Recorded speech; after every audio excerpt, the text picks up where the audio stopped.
오늘 부산 북구 구포시장에서 삭발식이 있었습니다. 박민식 국민의힘 후보가 어머니 앞에서 머리를 밀었어요. 눈물도 흘렸습니다. 드라마틱한 장면이었어요. 근데 저는 오늘 이 장면을 보면서 좀 다른 생각이 들었습니다. 오늘 그 이야기를 해보겠습니다. 먼저 삭발이라는 행위 자체를 짚겠습니다. 한국 정치에서 삭발은 꽤 오래된 전통입니다. 비장한 각오를 보여주는 퍼포먼스예요. 근데 솔직히 말씀드리면 이 퍼포먼스가 너무 익숙해졌습니다. 선거철마다 나옵니다. 결사항전이라는 표현도 나옵니다. 묘비명 우는도 나옵니다. 오늘 박민식 후보가 한 말을 보면요. 묘비명은 북구 사람 박민식 한 줄이면 충분하다고 했습니다. 비장합니다. 근데 잠깐만요. 2022년 국회의원 보궐선거 때 본인이 뭐라고 했냐? 분당 20년 주민이라며 북갑을 떠났잖아요. 그때는 북구 묘비명이 없었던 건지 아니면 생각이 바뀐 건지 궁금합니다. 선거 때마다 결사항전을 외치는 분들이 선거가 끝나면 어디로 가는지 우리는 이미 알고 있거든요. 삭발의 역사를 잠깐 보겠습니다. 한국 정치에서 삭발이 언제부터 유행했는지 정확하게 기록하기는 어렵지만 적어도 수십 년의 역사가 있습니다. 여당도 했고 야당도 했어요. 보수도 했고 진보도 했습니다. 삭발을 하면 언론에 나옵니다.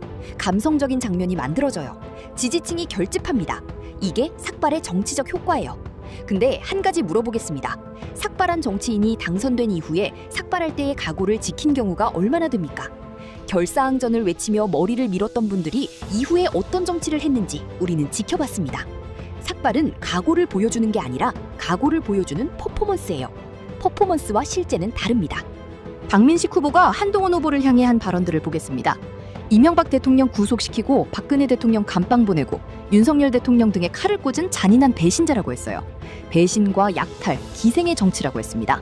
천박한 정치로 보수를 모욕했다고도 했어요. 표현 수위가 상당합니다. 같은 보수 진영 인사에 대한 발언치고는요. 여기서 한 가지 짚겠습니다.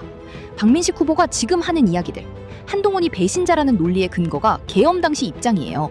계엄에 반대했다는 거잖아요. 근데 잠깐만요. 헌법재판소가 비상계엄을 헌법에 위배된다고 판단했습니다. 만장일치로요. 계엄에 반대한 것을 배신이라고 부르는 논리라면 헌법재판소도 배신자 집단인 건지 묻고 싶습니다. 박민식 후보 발언의 또 다른 부분을 보겠습니다. 한동훈이 지난 총선에서 대통령 탓, 남 탓만 하며 당을 패배로 몰았다고 했어요. 이 발언, 사실관계를 보면 좀 복잡합니다. 2024년 총선에서 국민의힘은 108석을 얻었어요. 패배는 맞습니다. 근데 그 패배의 원인이 한동훈 때문이냐는 건 당시 정치 상황을 봐야 합니다. 윤석열 정부에 대한 민심이 좋지 않았던 상황에서 치러진 선거였어요.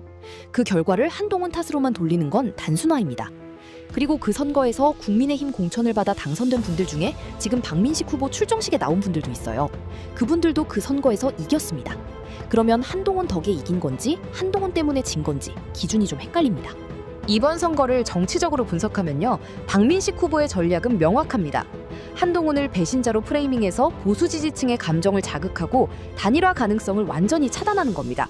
삭발은 그 전략의 극적인 표현이었어요. 근데 이 전략에 문제가 있습니다. 지금 여론조사를 보면 국민의힘 지지층에서 한동훈이 51%, 박민식이 43%입니다. 같은 편 지지자들 사이에서도 한동훈 쪽이 더 많은 거예요. 배신자라고 공격하는 대상이 본인보다 지지를 더 받고 있는 상황에서 그 공격이 유권자들에게 얼마나 먹힐지는 의문입니다. 한동훈 후보 이야기를 해보겠습니다. 한 후보는 무소속으로 나왔습니다. 당 공천 없이, 당 조직 지원 없이 개인 이름 하나로 싸우고 있어요. 불리한 구도입니다. 근데 여론조사에서 계속 박민식보다 높은 지지를 받고 있습니다. 왜냐? 유권자들이 지금 당 간판보다 사람을 보고 있기 때문이에요.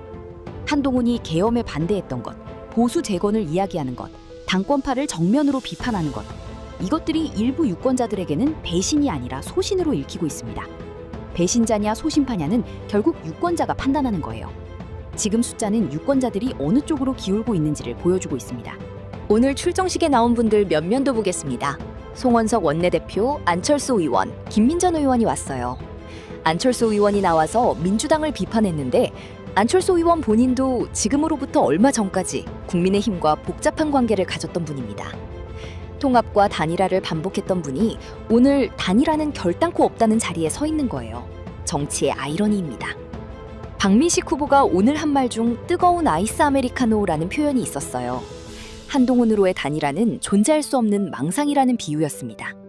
재밌는 비유인데요. 근데 뜨거운 아이스 아메리카노가 말이 안 되는 것처럼 지금 보수 분열 상태로 이기겠다는 것도 숫자상으로는 말이 안 되는 계획이긴 합니다. 하정우 35%, 한동훈 31%, 박민식 20%. 이 구도에서 단일화 없이 누가 이기느냐? 숫자가 답을 하고 있어요. 지금 숫자는 유권자들이 어느 쪽으로 기울고 있는지를 보여주고 있습니다. 정리하겠습니다. 오늘 박민식 후보의 삭발은 극적인 장면을 만들었습니다. 어머니가 아들 머리를 미는 장면, 눈물, 결사항전. 감성적으로는 강한 이미지예요. 근데 선거는 감성만으로 이기는 게 아닙니다. 숫자로 이겨야 해요. 그리고 지금 숫자는 박민식 후보에게 불리하게 돌아가고 있습니다. 삭발을 하면서 결사항전을 외치는 에너지를 유권자들에게 왜 본인이 더 나은 선택인지 설득하는 데 썼다면 어땠을까 하는 생각도 듭니다. 한동훈을 배신자라고 공격하는 시간에 본인의 비전을 이야기했다면 어땠을까요? 선거에서 상대를 깎아내리는 전략은 때로 효과가 있습니다. 근데 그 전략이 먹히려면 깎아내리는 대상보다 본인이 더 나아 보여야 해요.